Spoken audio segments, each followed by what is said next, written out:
Hi, welcome to the Amalgamblog College Football Report. If you were hoping to see TJ Cofield, I apologize. He wasn't able to do it this week. My name is Chris Cox, and you're stuck with me for this week. But TJ should hopefully be back next week.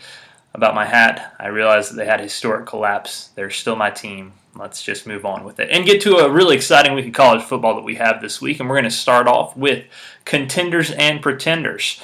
Our contender this week is Chris Forcier, the quarterback of the Furman Paladins. Forcier had a record-setting week last week for Furman in his game against PC.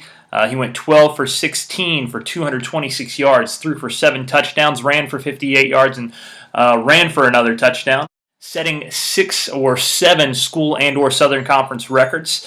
He was named Southern Conference Offensive Player of the Week. He was named National Player of the Week by several publications. And so, Chris Forcier, we salute you for what was an awesome record-setting week last week against Presbyterian College. Our pretender for this week is, we're going to go a little bit different. If you watch television, you will often get inundated with the same commercials during football games over and over and over again. And the one I want to target out this week for our pretender is Buffalo Wild Wings. If you haven't seen the Buffalo Wild Wings commercial, the conceit of it is that Buffalo Wild Wings is such a fun place to go eat and watch sports that you just want the games to go on and on and on. And in these commercials, there's fans watching a game of both teams, and they're like, this game's awesome. I wish this game would go longer. And so they call somebody, and they make the game go longer, and it goes to overtime. I have a serious problem with this because I have never met a fan in my whole entire life who would rather the game go into overtime instead of their team actually win the game. It just shows a complete and total disconnect with how fans are in reality. So Buffalo Wild Wings, I'm going to name you Pretender of the Week because it seems like you're pretending to know how sports actually work instead of actually knowing what's going on.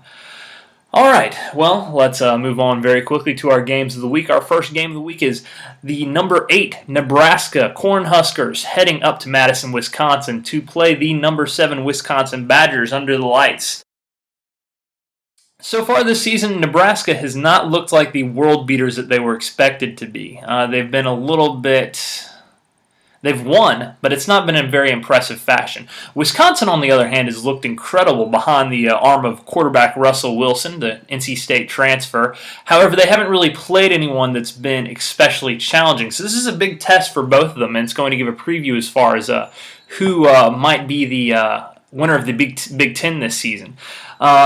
Because Nebraska hasn't looked really well, and because they're playing in a very tough Wisconsin stadium, I see Russell Wilson carrying the Badgers to victory for this week.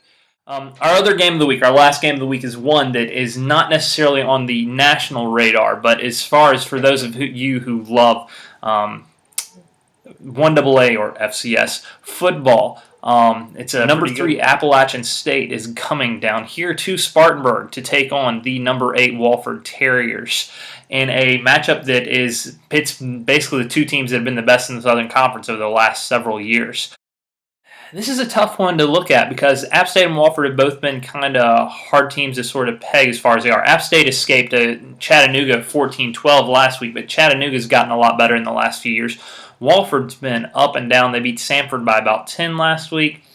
They beat PC by only 7, but they only lost to Clemson by 8, and so both teams are a little bit of a mystery coming into this game.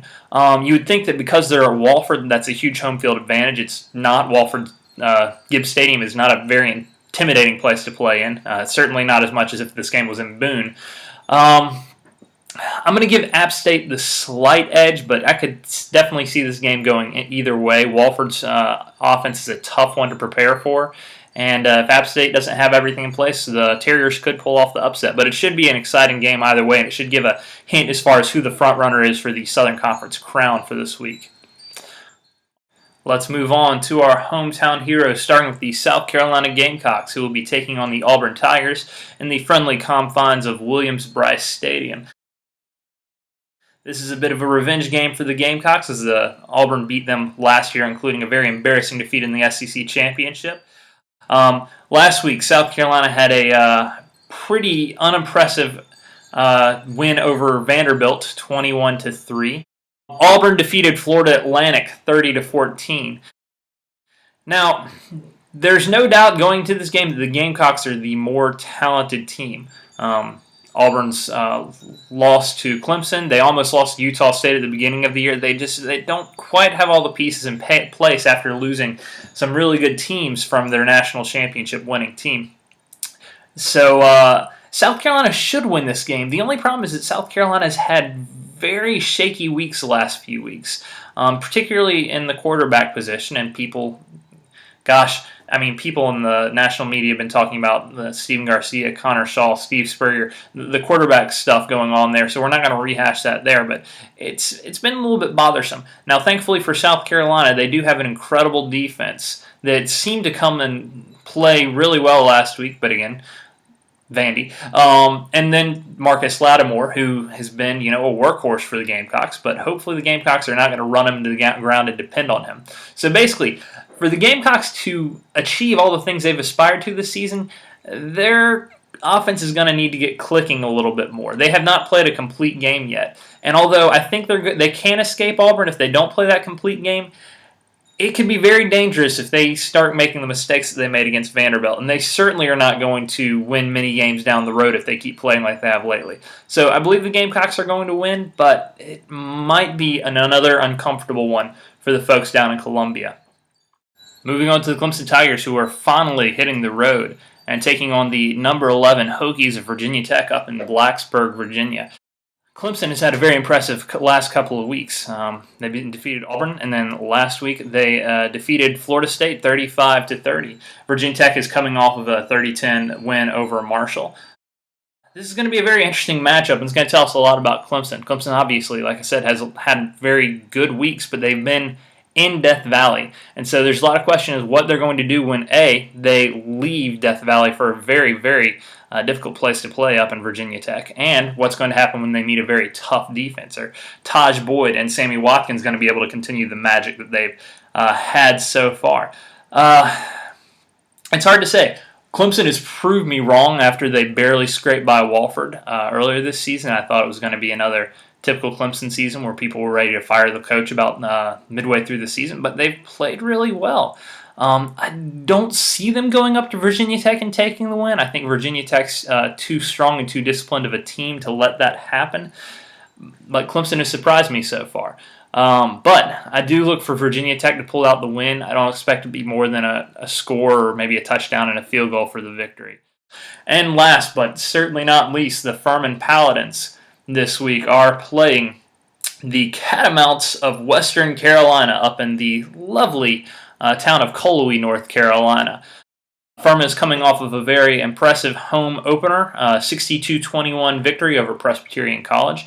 Western Carolina is coming off of a disappointing 52-20 loss to Georgia Southern. Now, I believe that Furman has the talent to take this game and win this game. The problem is that Colowee can be a very difficult place to play in. We mentioned at the very top that Chris Forcier was our contender of the week.